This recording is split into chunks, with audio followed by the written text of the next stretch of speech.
to be honest, don't really know what I'm doing. He was often a player that I would buy on Football Manager. It's already a terrible reason. From Jon Snow, Matt puts Dan's wardrobe to shame. You know nothing, Jon Snow.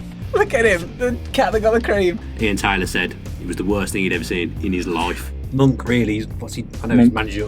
What kind of say this? Gary Monk. 5 out of 10. I haven't finished yet. I cannot believe Gabby Abonahor. That's crazy, isn't it? That's terrible. Yeah, we may well have lost listeners early doors again with a long-winded intro. Go, shoot. Hello, welcome to the Villa View podcast with myself, Dan Bardell, and Tom Julian to my right. Good Christmas, Tom? Very lovely. Big family Christmas down the Julian household. Yeah. All went up there. Up there to Cambridge. That was nice. It was a disappointing from a Villa fan's point of view, but I'm sure we'll get onto that. I'd love to sit here and talk about Christmas and not talk about the football, in all honesty, because to me, that's the only downside that there's been for my Christmas. I enjoyed Christmas very much. Did you get lots of nice gifts, nice time with family? How was it for you? Yeah, good time with family. Went out a couple of times, saw my mates. Nice gifts, as I say. So yeah, it was a good Christmas, but unfortunately, Villa have decided to have a terrible period amongst what's supposed to be a happy time of the year. Yeah, it's been a disappointing time for Villa fans over the last 7 days. Obviously, we had the game against Sheffield United, which was just an absolute mayhem for the first kind of 25-30 minutes, and then very disappointing. And then obviously, more recently, the Brentford loss away leaves us in a bit of a sticky situation. Bloody Brentford. Yeah. I feel like that's something to do with me, Brentford. There was a bit of a soft spot for them since I've came to London 10 years ago. Obviously, they're the nearest side to me. I've always quite liked them and kept an eye on them. We seem to not be able to do anything against them. Yeah, they're unbeaten in 4, aren't they? Dean Smith certainly is against Villa. Obviously, a Villa fan, long-time Villa fan, Dean Smith. So doing a very good job there. That's been frustrating. We'll get onto the Brentford game in a little bit, but we might as well start with the Sheffield United game. How did you find that one, first of all? Like you say, it was a bit chaotic, the first 20-30 minutes or so.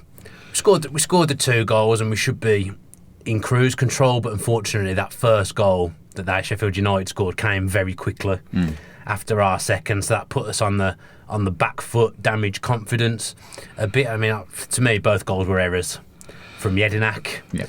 Alarm bells were ringing when I saw him there before the game because I thought he didn't look comfortable there against Derby the week before, so I was surprised to see him line up there again, and I'm even more surprised to see that he was playing left centre-back when he's not particularly comfortable on his left-hand side. And to accommodate Samba, we moved Chester to the left-hand side. Yep. So you'd think to accommodate someone who isn't a centre-back, you'd do the same thing again, and it cost us. Yep. I mean, he was more comfortable in the second half because Sheffield United didn't really put us under any pressure. I think they were quite pleased to come away with a point. But again, it's a game from 2-0 we could have lost because Leon Clark missed a very, very good chance from a header. It's just really disappointing because after 10 minutes you're buzzing, you're enjoying it, you're thinking, we're back on track. We've had a bit of an iffy December so far, but we're back on track. The worrying thing is that the goals we did score weren't from open play, so we got a penalty and a goal from a set piece, which obviously you need to chip in with set pieces, and we get our fair share of penalties, but we didn't manage to breach them from open play, and that's been a problem this month. We haven't scored enough goals. Yeah, did you think it was a penalty first off? The challenge was obviously a little bit heavy-handed. Keane Davis went down, and I mean, to me, I did think it was a penalty first off. I saw a few people reacting on YouTube and on Twitter and stuff saying thought it was soft. I actually thought he came through Davis, and actually it made sense. From a refereeing point of view, I thought that was a pen. I mean, it was at the other end from me. I obviously sit in the whole end, and I straight away shouted penalty, and I'm not the kind of person to do that. It just looked, from where I was sitting, it looked blatant. I've seen it back on the TV, and it's perhaps not as blatant as I thought it was at the time, but I still think it was a penalty, and like you say, I can see why the referee gave it. Yeah, and then, like you say, we scored again from a set piece. It's quite nice to see us score from a set piece, because I've always said that we don't score enough, especially in John Terry's absence, but he obviously only added one in his time before he got injured. Great header by Mili Jedinak. Yeah. Good to see him leaping like a salmon. We saw a few good goals. I watched the Liverpool game, and there was a few good set pieces in there, and I was like, Villa could do with taking some of them on. But nice to see Jedinak notch for Villa. Yeah, his first goal for the club. Just a shame for him that he went on to do what he did after that. I mean, the one game he played at centre-back last season against Sheffield Wednesday, he was playing against big target men strikers, which probably suits him. Donaldson and Clark, although they're good in the air, they're a bit more mobile than the people he played against Sheffield Wednesday. So he was crying out for Elphick, if you ask me. And the fact that Elphick played the next game against Brentford is an admission that a mistake was made in selection the game before. Yeah, it's a tough one. It's a bit of a humble pie, I think, for me, because I was calling for Jednak to play even before Samba was injured. You wanted him over Samba. I did, yeah. You don't now. I certainly was proved wrong. But I think you're right. I think the warning signs were there against the Derby game. We talked about that before. He looks so uncomfortable against Derby, and that's the thing that concerns me. If I can see it, it's so obvious to me, then the coaching staff and the management should be able to see it and not do it again. Yeah, and I mean, Clayton Donaldson did well, especially with the first goal. That was a lovely finish. Lovely finish indeed. But still, they're individual errors, and we've seen them. We've seen a raft of them actually in December, where like Glenn Whelan's made a couple. We've had a few shockers where the opposition have all credit to them, taken their chances there, but we're gifting them these opportunities. And I also find it's the same a bit with our inability to clear the first ball. There's often balls where they'll come in from a corner or a set piece and they'll be parried away by Johnson or whoever, but we're not able to get rid of it. And I guess, oh goodness, dear. Apologies for the phone going off from Tom Julian. Oh no, it's going crazy. We're having a good discussion. I've never been so popular. You just ruin it with leaving your phone on. I do apologise, but and you bring two phones in with you as well, which doesn't help. Both on. Well, no, this one wasn't. Okay, well forget that. But we're having a good debate then. I've forgotten where we're at now. So second ball. Yeah, second ball, just clearing it. And I was always critical of Samba just getting rid, and maybe that's what we need. Maybe that's where we've gone wrong, because we're not able to get rid of that first ball. That frustrates me. I think there's two things that really annoy me about Villa, and not just under Bruce I'm talking here. I'm talking they've annoyed me for a good 10-15 years now. Right. One of them is the lack of movement off the ball going forward. Too many Villa players stand still, and that's been a pattern for a very, very long time. Like I say, even under O'Neill I felt that. Right. Second is the fact that we don't react to second balls, either attacking or defending. It just seems to be, to me, that's been a problem for a long, long, long time, and it annoys me. I've said this before as well. I feel a bit like a broken record here. I think Sam Johnston's playing really, really well in terms of a shot stopper, but he scares me a little bit with the crosses and the free kicks coming out, because he seems a little bit indecisive. I don't know whether that rubs off on the defence there. Naturally, it does, but I think for the last month he's not been as authoritative as he had been previously. I think up until December he'd been good, and we hadn't had problems with that. Everything seems to have coincided with Terry not being there. Yeah. I think it's perhaps a bit obvious to just blame it all on that, but it's a bit of a coincidence, isn't it, that we're having all these troubles at the back since John Terry's not there. We can't get him back quick enough. Yeah. Even if he's on one leg, get him in against Middlesbrough. It looks like he'll be back he's back in full training now. We'll come on to this, but it looks like he'll be back against Bristol City. I don't think they're going to risk him against Borough. I'm playing, honestly, at the moment. I'm just playing. Focusing back on Sheffield United, were there any other kind of tactical omissions you felt like it was a wrong choice of team, or team selection? Not a problem with that. That team should be good enough to beat most teams in the league. Obviously, the centre back stuff we've discussed. It was Al Mohammadi was at right back that game. I didn't have a problem with the team selection. My biggest problem is that we bring Gabby and Hogan on, and then we play in the exact same way as if Davis is still there. We're still lumping the ball aimlessly into the box. I mean, Villa's tactics at the moment seem to be sideways, whip it into the box, see what happens. We're not cutting through teams. I mean, there was times this season where we've played well on the break and we've opened teams up. We're not doing that at the moment, and it seems to be that's a Villa Park problem. I can't remember the last time we scored from open play at Villa Park now. Yeah. It seemed like a while ago, because we didn't score against Millwall. Sheffield United, we scored 2 from set plays. Yeah. One's a penalty. Yeah. I can't remember the last time we scored from open play at Villa Park. That is a real problem when you've got creative players. I know I've seen on Twitter that they're not everybody's cup of tea, but players like Snodgrass, he can see passes better than most. He's an elite player, there's no doubt about that. But we don't seem to be maximising his ability to play the through ball through to players like Hogan, who's got a little bit more of a run out, and we'll come on to the Brentford game in a minute. But we should be, especially when players like Hogan are playing, and Grealish too, we should be maximising their creative ability, and, as you say, not just trying to lump it forward. I mean, Grealish has been the only bright spark of the month for me so far. And he put a couple across the box against Brentford. I know we're coming on to Brentford. I don't know what more he could have done. He's putting the ball into good areas. There's not enough like the desire to get rid of the ball for the Brentford second guys. There's not enough desire to attack the ball either at the moment. It's all just too stationary. Everyone's static. It's not good at the moment. This month's been a real eye opener. It's not been good at all. Yeah, I mean, there has been an over reliance on Albert Adoma. Now we're going to have to deal with that as well. I don't think he'll be out for too long. But it's a troubling, especially against Middlesbrough. Who's going to be kind of our main attacking outlet? Who's going to be the creative player? Is Jack Grealish going to be now the guy that we put all our hopes on? Because it feels like we're just transferring it from one player to another to another. He's good enough, I think, to have those hopes pinned on him. He just needs players around him and his movement around him. He's a talented footballer. He gets fouled 100 times a game. Yeah. That's how good he is, because the teams can't live with him. The amount of times he's looking for someone to pass to and there isn't any movement. This is the frustration, and he must be frustrated. There's no movement, but you need to get the mix of the team right, and we've not done that this month. I don't think, like the central midfield against Brentford. Why are we playing Jednak and Whelan central mid against one of the most mobile and energetic teams in the league? Like we say, we've played Brentford 4 times now. Every time Ryan Woods has had the freedom at the park, he runs around, picks up the ball in space and pops it off. So we play the oldest midfield combination that's probably ever been seen in the Football League. It's not clever. Yeah, and it's not just Ryan Woods as well. Let's move on to the Brentford game while we're talking about that. Sergei Canos looked really lively. He had beautiful highlighted hair. I didn't know if you were going to turn up to the podcast with it. I mean, I think I could pull it off. You certainly couldn't. He was very lively as well. Vibe up front. He's a bit of a problem for us. He's caused us a few issues. 3-3 against Villa, and I think he's got 5-4 in his last 4 games, if I'm not mistaken, which I could well be, you know me. Wrong. But like you say, they're so fast and they move the ball so well. And we had Whelan and Yeri there, whom together both have shown decent performances for Villa. And Whelan, obviously, more recently, having only come in this year. Whelan. But he's exhausted, isn't he? He's played every game pretty much since he's got here, and I'm sure that wasn't the plan.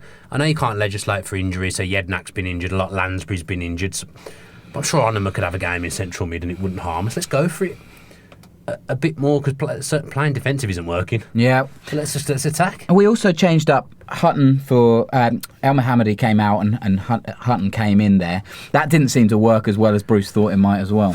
No, there's stuff that starting to not make sense to me. Like the game before against Middlesbrough, this annoyed me as well. We bring Delat on. And okay, he threw across into the crowd, but he did well. I like Delat. I like the look of him. I've heard good things behind the scenes about his attitude and how good he's been for the under-23s when he's played and training. Apparently, he's been really, really good. So he comes on instead of Hudson. So he comes on for El Mohammadi. They came on for Snodgrass, didn't he? And El Mohammadi moved forward. That's it, yep. Against Sheffield United. And then the next game, you change your right back, and it's the guy who sat on the bench for 90 minutes, Hudson, that comes in. That doesn't make sense to me. It's not even about the ability of each player, is it? It's about the consistency of selection. Yeah, the kind of logic behind it, I think, more than anything. I mean, it's time to give Delat a go, I'd say, because he's probably somewhere in between El Mohammadi and Hutton. He's probably better defensively than Hutton. And he's probably a little bit better going forward. Well, I know what I'm trying to say. He's the in-between. So El Mohammadi's good going forward. Yeah. Hutton's better defensively. Delat's somewhere in the middle. That's what I'm trying to say. And we haven't seen enough of him, like you say. And now is the time where, I mean, we're winless in 5. Yeah. Something is not right. Well, he'll probably start the next game. That's how it's going at the moment. Is that then... do you not compound the problem a little bit, where you've got some quality there? Alan Hutton's been playing well. Is he necessarily the guy that needs a rest? I know he was ill, or he had a little injury that kept him out, and then El Mohammadi's come in and they've swapped around a little bit. Is that not a little bit confusing, the problem where actually we maybe don't need to change the play? Well, we need to change something because we're not defending. But well. Right back, do you think right back's the issue? I don't think that it's not a massive issue. No, yeah. I think they're all competent players. I actually think we were better when Hutton was at left back.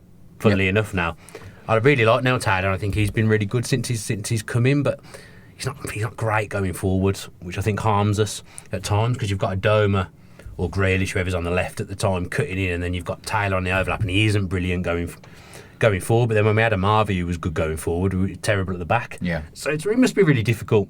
Sorry, I'm going to cough. It must be difficult to find a balance, but the manager's had long enough. No, I'll be all right. I don't want to infect your water. Well, that's true. The manager's had long enough to know what his best 11 is. I know we've got injuries. I do think injuries is part of the problem. Yep. It's obviously, if you'd have told me we wouldn't have Codger for the whole season, I'd say, we're in a bit of trouble here. Terry's been out for 2 months. That's affected us because he really was bossing it. He came out at the worst possible time because and he makes a difference to the whole team. I think he settles everyone down. Everyone feels more confident with John Terry. Yep. In the 11. So injuries, they do play a part. Andre Green would have played his fair share of games this season. He's been injured for the whole season. He's on his way back. But Bruce said it after the Brentford game himself. Even though we've got those injuries, the team he's put out, you'd expect a lot better. Yeah, and he's right. I don't think either of us. It's a very difficult situation at the moment because I've been quite sympathetic of Bruce in the last month or so because there are so many injuries. You read them out: John Terry, Codger, Adoma, Lansbury, Samba, Hogan, Grealish, Green. Like those, I don't know how many players there, 7 or 8, but all of them could get into a championship first 11. Hey, it'd have been most teams. And to lose all of those players at roughly the same time, a few overlaps there is a real difficulty. Having said that, Bruce has talked about before having a strength in depth in this squad that actually losing a player here and there. I know this is a lot of players, but like you said yourself there, you've got the players on Sheffield against Sheffield United to do enough to win that game. When you're 2-0 up as well. When you're 2-0 up, and yet something falls apart, and tactically we haven't worked out how we're going to either, one, hold on to the lead, or two, attack a little bit more, press a little bit more, and put pressure on the other team, because at the moment we're inviting pressure. What I'm worried about is, I thought, and this is what kind of thing Bruce was saying as well, I thought we'd left behind the weak mentality, and it seems to have crept back in. Yeah. Whether it's John Terry not being there or not, I don't know. We're throwing away leads, Sheffield United game, and we're giving teams goals, like literally giving them goals. I mean, Whelan himself, that's 2 odd classes. Yeah. He's made 2 mistakes and we've been punished both times. Yednak's made 2 in one game. Yeah. So it's not good, is it? No. Millwall, we were lucky to come away with a point, in all honesty. The Leeds result was a good result. 1-1 away there, I'll take that. Mm-hmm. But just the rest of the month for December has been horrible. Yeah, and now it feels like, I'm sure I said exactly this quote last week, but every game is our most important game, because you've got Borough now and then Bristol City on New Year's Day. Borough, who... That's a disastrous run of fixtures. Yeah, absolutely. And we said this from the start, though. December was going to be a tough month. You know, it wasn't... Didn't think it'd be this tough, though. But we didn't think Villa would be this bad. I think that's the difference, isn't it? And it is us being bad. Yeah. But the teams aren't having to do much to beat us, because we're gifting them goals. I wish we were so creative down the other end of the pitch. Yeah. We're putting them on a plate for our position teams. We're not putting them on a plate for our strikers. Well, let's talk about that a little bit. Scott Hogan got a run out against Brentford. He had his chance. I thought he looked quite lively first half. Second half, he struggled really to get into the game. What did you make of Scott Hogan? I thought he was good in the first half. I mean, apparently he's been, since Agnew's come in as an attacking coach, apparently Hogan's been on fire in training, and training really, really well. So that's nice to hear. So then he gets the start against his old team, and the goal that got disallowed, it was not nice football. It's annoying. Yeah. One bit of nice football that we strung together, and he's a yard offside. He was involved for the goal for Onoma as well. I mean, that's the second assist he's got for Onoma as well. Yeah. He got one earlier on in the season. I think it was at Burton. So he's working hard, and I thought he looked good in the first half. In the second half, we just reverted to type, and we didn't really make anything happen. I'm saying about Grealish putting the balls across goals. It would worry me that he's not in those kind of positions to put them away. But I was watching him against Sheffield United when he comes on. I feel sorry for him, because he'll start making a clever run. He won't get the ball, so he'll have to stop. Gets himself back, makes another run, gets ignored, and then in the end he just gets it pumped into the channel high, and he's chasing after it. Like, he makes good runs. He's a good player. He scored a lot of goals for Brentford, but then you look at the style of Brentford's football compared to ours, and I think, oh, no wonder he scored goals. If they had him now, they'd be in the top 6. Yeah, I think they're a really good side. Dean Smith's done really well there. I thought one of Smith's best decisions on what was it? I get so confused between Christmas and New Year. No one knows what day it is against Brentford anyway. It's Boxing Day. Yeah, it was Tuesday. Yeah. Yeah. I don't know what day it is now, Tom. I thought Brentford did a good job of keeping Grealish fairly quiet. They kind of kept close to him, kind of knocking him around here and there, and minimising the damage that he could have done. Yeah, I don't think that pitch is very small, isn't it? It's very tight and congested. It's not probably his favourite pitch to play on. Yeah. Grealish. Very wet as well. The conditions weren't great, but both teams are playing there. Yep. And that's the other thing. Brentford had a cobbled together side. They had injuries. They didn't seem to affect them. Yeah. Like injuries seem to affect us, and we've got the bigger squad, and a better quality squad. I'm really worried at the moment. Even to do this podcast, I'm getting more and more upset. I felt okay until we came in and did this. It's just I wasn't looking forward to doing this day because there's nothing positive to talk about again at the moment. That's horrible. Yeah. Because I know behind the scenes people do work hard. And I know that for fact, but we just seem to be in this spiral again. Steve Bruce says we're only ever a week away from a crisis, and I don't think this is a crisis because if we're in touch with the top 6, I think he's got a job. If I'm being honest, and I think we will remain in touch with the top 6 for the season, but he's got to be worried, Bruce. He's got to be worried. Does it become a crisis if we lose the next 2? Yeah, how many games would that be without a win? 7. So that'd be about 2 or 3 points across 7 games. Not great, is it? It's terrible. No. And this year, really, I expected that the target was automatics, and if we'd have had even a semi-decent December, we'd have been in touch with the automatics. Because Cardiff have fell away a little bit, and now Bristol City are on a good run, and they found themselves up there in second. I think they are at the moment. So things can change very quickly, but we're only 3 points better off than we were at this stage last season, so it could quite easily turn the other way and we end up being completely out of reach. Yeah. And if that happens, that's unforgivable. Yeah, it's a difficult one because I know your timeline gets peppered with Bruce out and it's not all ridiculous, is it? It's not all. But at the same time, you're right in what you're saying that we are still within touching distance of the playoffs. I know automatics was the target. That seems further and further away at the moment, but the playoffs is still there. And who do you bring in if you get rid of Bruce at this time? I mean, there's always managers. There's always managers about. I mean, the managerial merry-go-round's ridiculous. You see Caraval at Sheffield Wednesday getting the sack in the Championship, and he gets a Prem job. Yeah, 4 days later. Yeah, you can't believe his luck.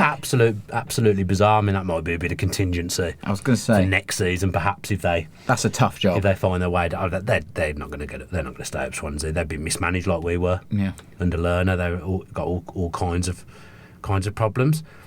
I feel like people want. I get a lot of Boxing Day. You'd have thought that I was one of the players or something. I was getting all kinds of stick, and people seem to want me to just come out and say I want Bruce to get the sack. I don't want that. I want him to get it right. He's teetering on the edge again, like he was earlier on in the season, and hopefully we'll go on a run and he'll get himself out of trouble. Certainly, there's big Certainly, there's big questions got to be asked of Bruce at the moment because I think he's getting stuff wrong. Yeah. I do think that, and people seem to say he won't say anything because he wants to stay in the club's good books. But really, I can say what I want. I don't want to hammer the club.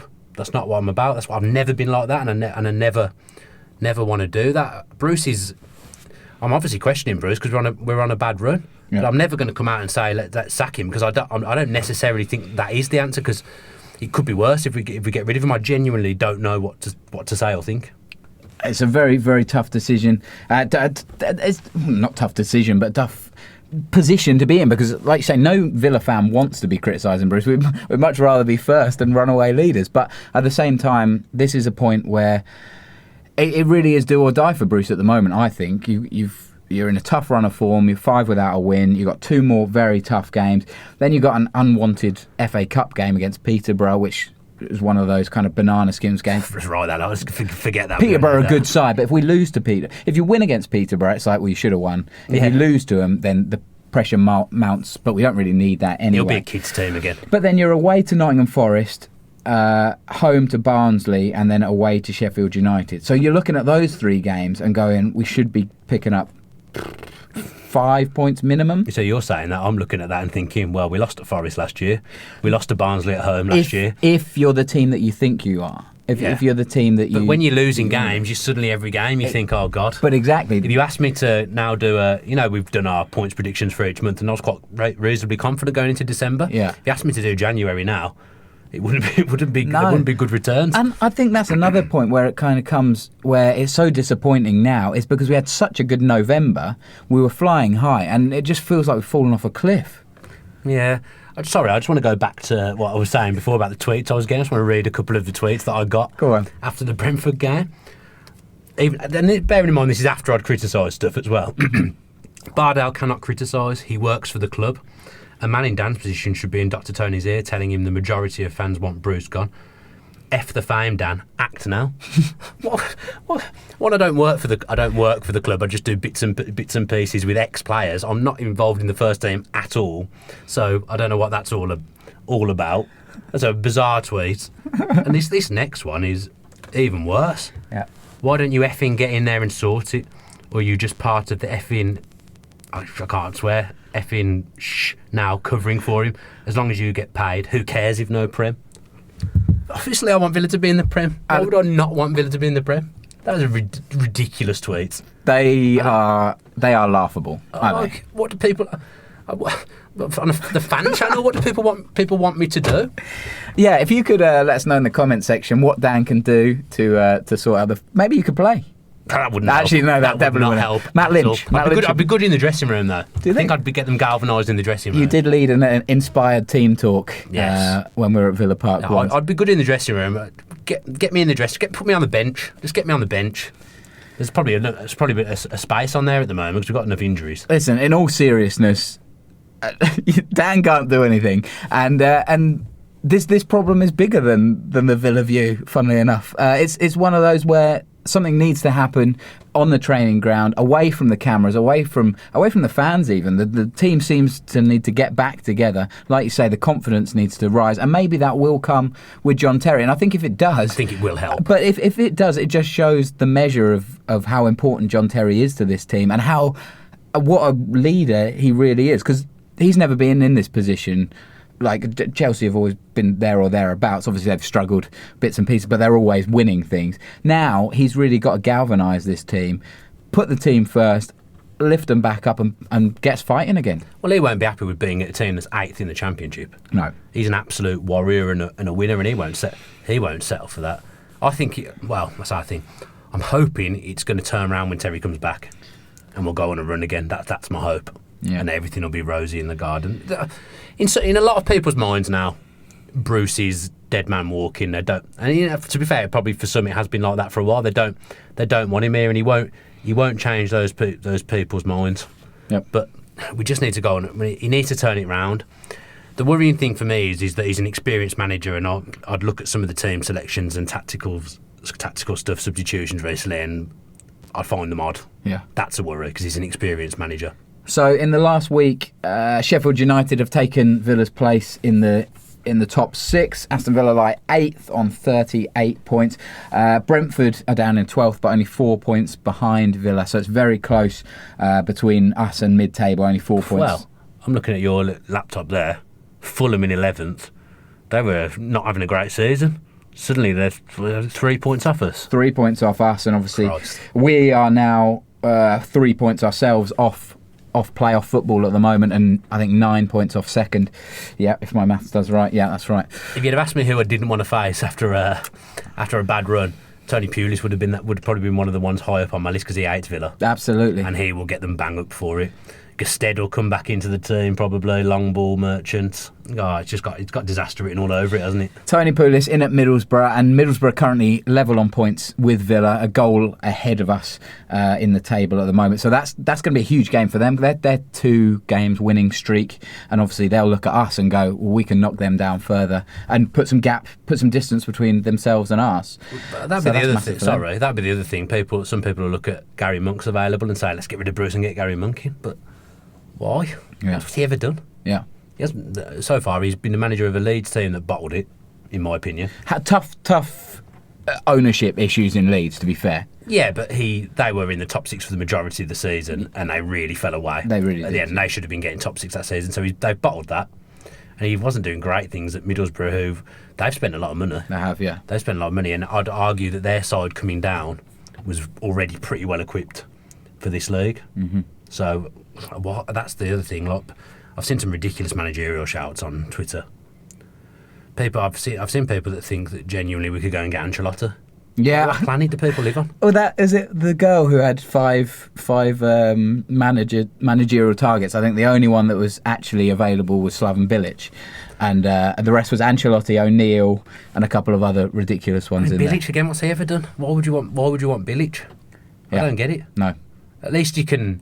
He's not doing the business at the moment, but he has got teams at Bruce, so it would have to be a logical appointment if we were to go that route. We'd have to get someone logical in. Some of the names I've seen bandied around are not logical. So attention now turns to Teesside on Saturday, going to face Middlesbrough away.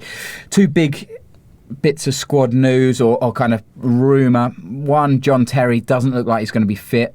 Chuck him in. He's back in training, full match training. So put him in. You know, I wonder if Bruce will have a quiet word and go, "Oh, we need you in here."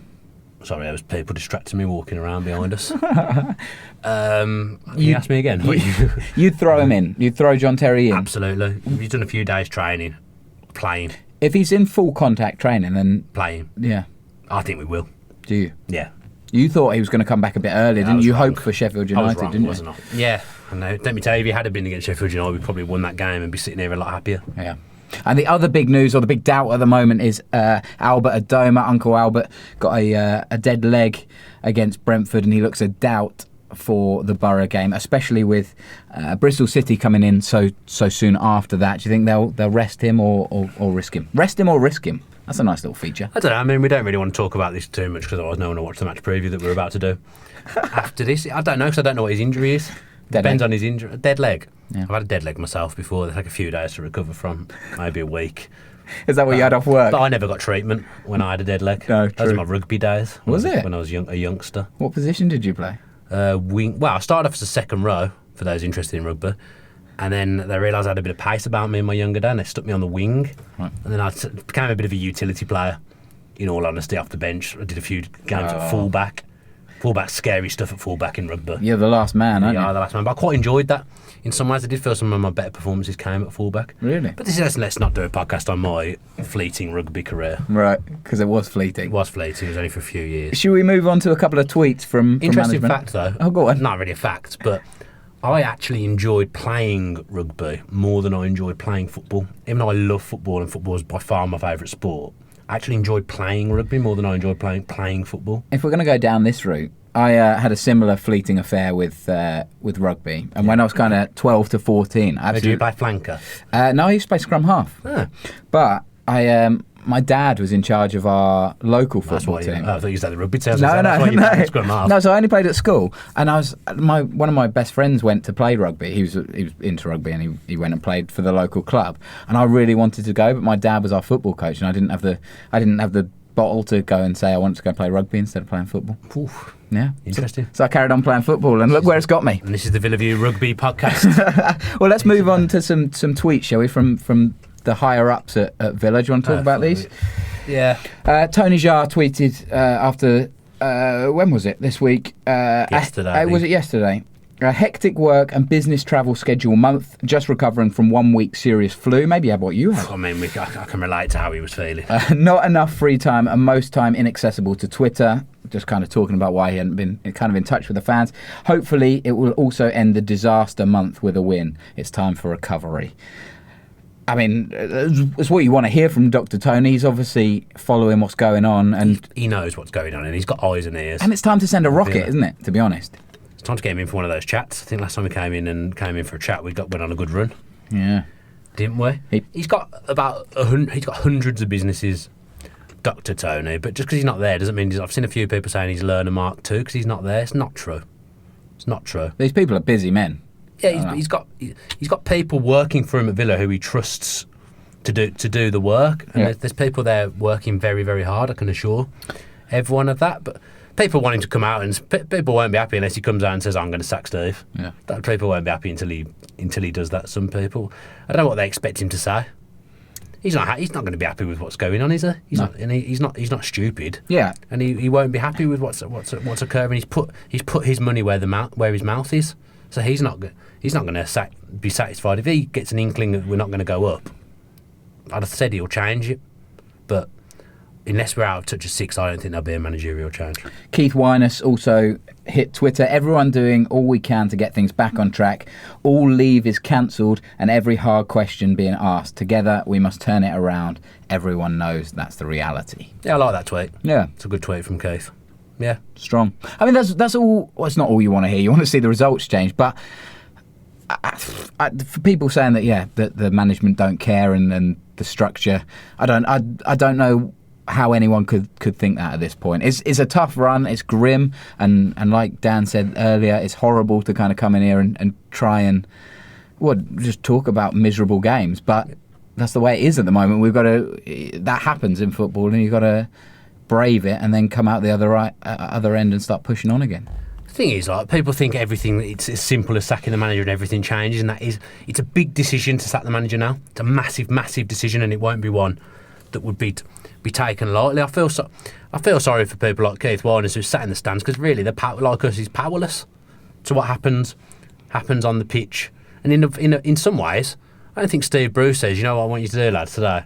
I want you to kick the ball out of play and not pass to your teammates, pass the ball to Brentford. He doesn't do that, does he? No. We could be a bit more tactically fluid, I agree, but he doesn't ask people to make mistakes, and you can't legislate for some of the mistakes that have been made over the last month. So it's really, really hard. Really hard. Should we get on to... You got to say hello to that guy. I do, yeah. I've got it written on the top of my notes. So should we do that now? Yeah, let's move on.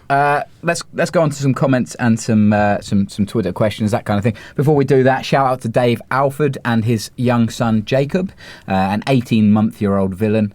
Thanks for following the podcast. Thanks for following Villa, and hopefully it'll get better for Jacob before too long. At least he's missed out on the odd relegation season, the odd 17 points. Yeah. 17 points? Was it that much? Yeah, I think it was. Pathetic. Yeah, at least he's missed that as an 18-month-old. Well, hopefully he's missed that and won't have to endure it in future years to come. He's in buying the season review DVD of that year. Yeah. To catch up on. My wife got a Villa annual for Christmas. I saw, but then didn't she say, I wish I had a Brentford one? It was quite That's cutting, that is. Yeah, salty, that one. That's not good. It's not good she did have to... I did make her sit down and watch the Brentford game. Fair enough. Which...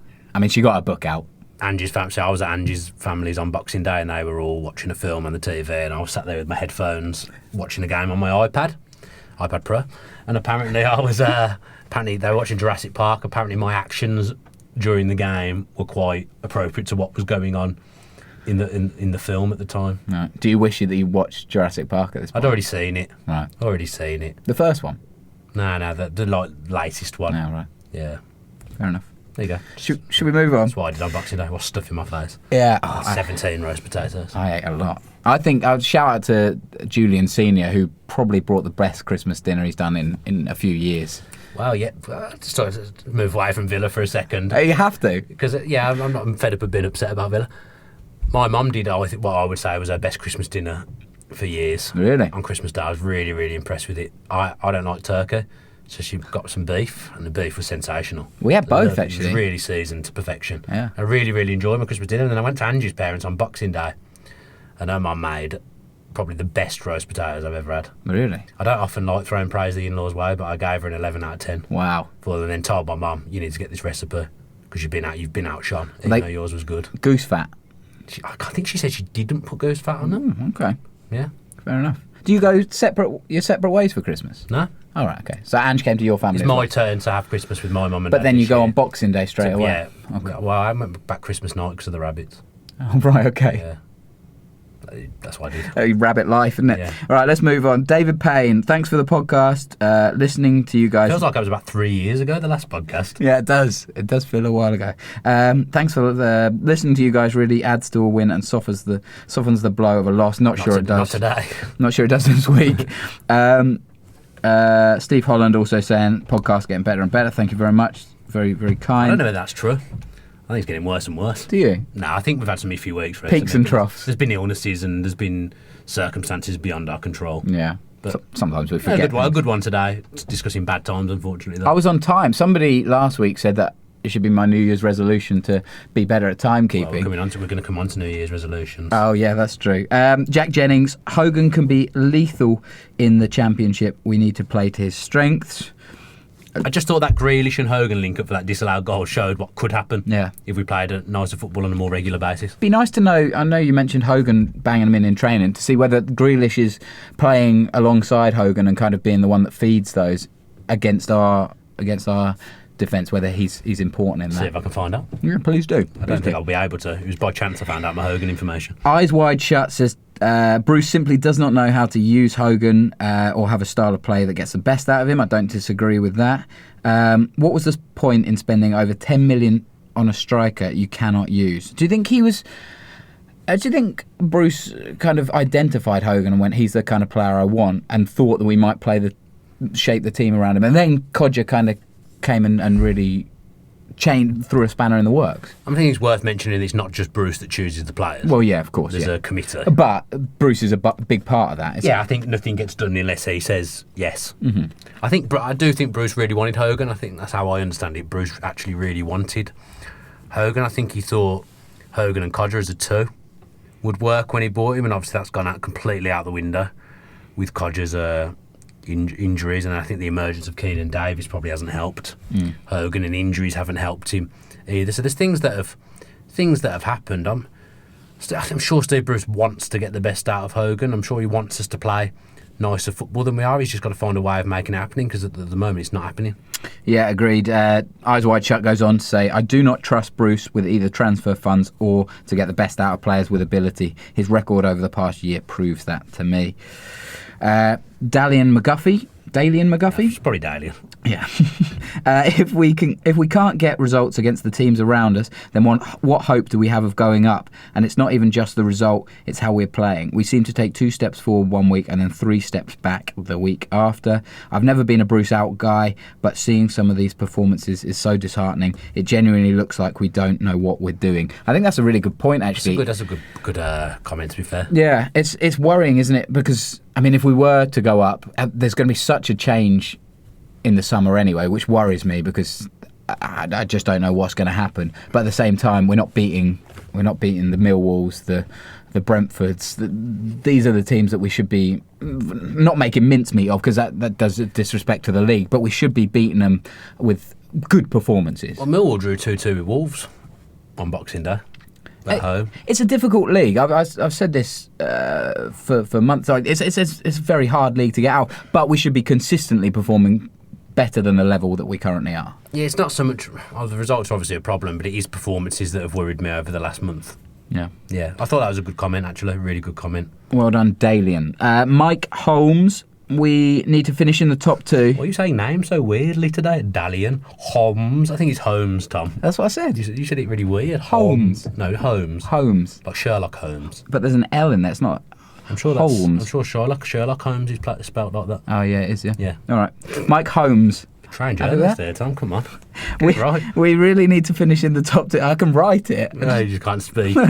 We really need to finish in the top 2, because with this form we will not win the playoffs. I know we have lots of key players missing, but we are just not good enough at this point in the season. Come on, Villa, more urgency and passion, please. Urgency is a good word. Because sometimes it doesn't feel like we realise that we're behind until there's like 5 minutes left. Brentford, we didn't start playing until 5 minutes to go. Like we had the whole half virtually behind. But it took us so long to create anything. And then you think, why didn't we play like this the whole game? It's annoying. It's tough. Scotty Edwards from the Sheffield United game. We were awful again today. For their keeper to be untested in second half is unacceptable. Still can't see what the game plan is other than lump it into the channels, which is what you said earlier. Squad is not being used correctly. Kai Chima. You got a problem with that? No, that was a good one. Right. I thought Hurahan, Jack and El Mohammadi were the best players against Sheffield United. They did nothing, as in Sheffield United did nothing. The 2 goals were shocking mistakes. Both goals would never have happened with Terry. Just trying to get the Twitter comments up while you read. No, that's Terry's vital. Yeah. Mr. MT, this is an alarming dip in form at the wrong time. If Bruce can't turn this around in a couple of games, he needs to be shipped out, and a new man, whoever that is, needs to be brought in to shake it up. The only thing you can say there is there needs to be a plan in place to bring in a new guy, because not having anyone at the helm is going to be more debilitating than having Bruce in, I would say. Yeah, I agree with that. Right, questions? Twitter questions and comments now. James Evans, does anyone know what the crack is with Mika Richards? Is he injured or just unavailable for selection? Not that I want him in the team, but the club doesn't seem to even acknowledge him anymore. I believe that he is just can't stay fit.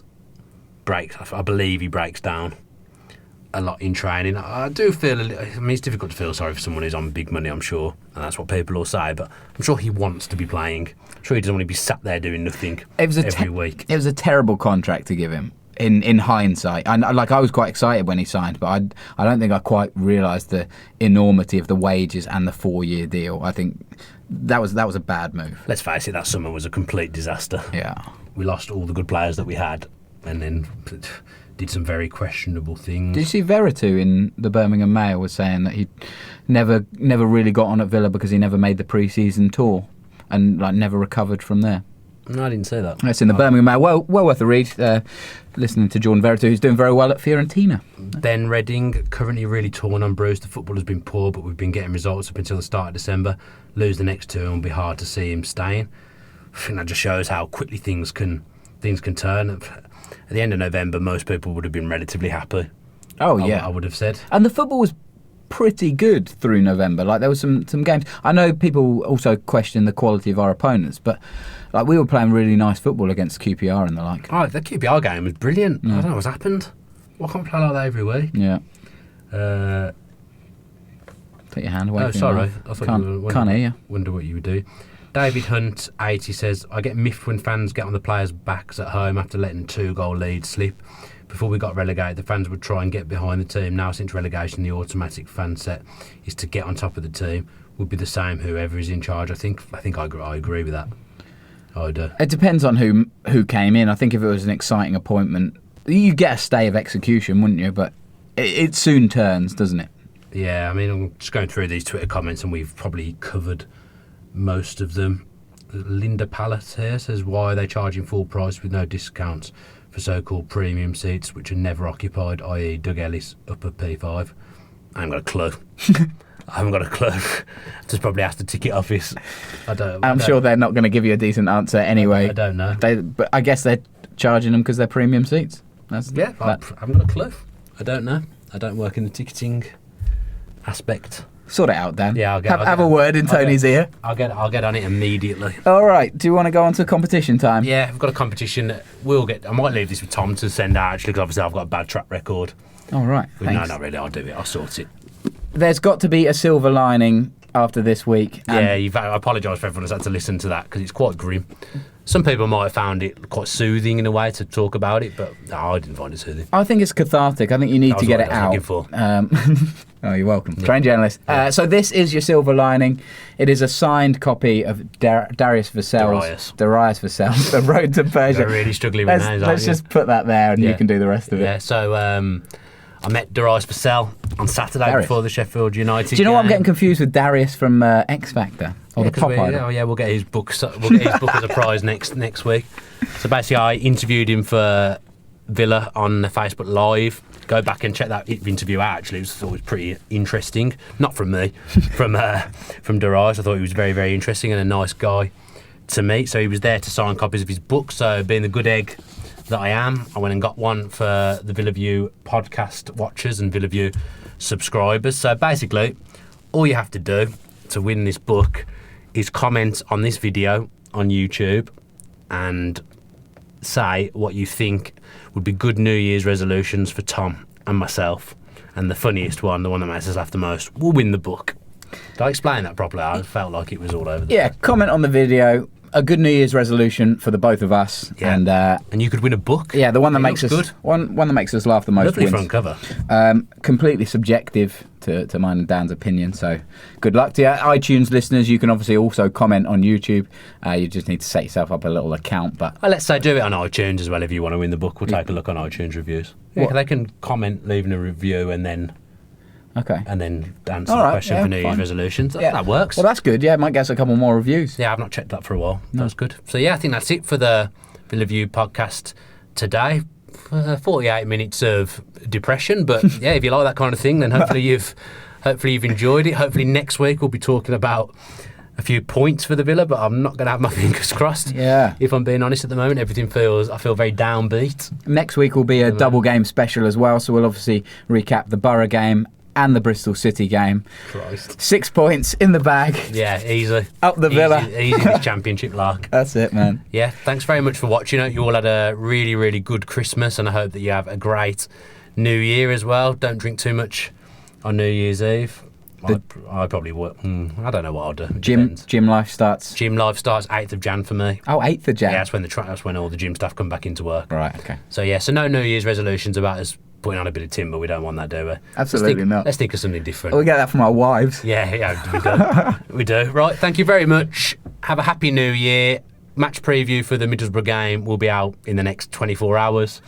I would imagine when Rollo gets round to editing that. Up the Villa. Thank you very much. Cheerio. Up the Villa. Nice wave.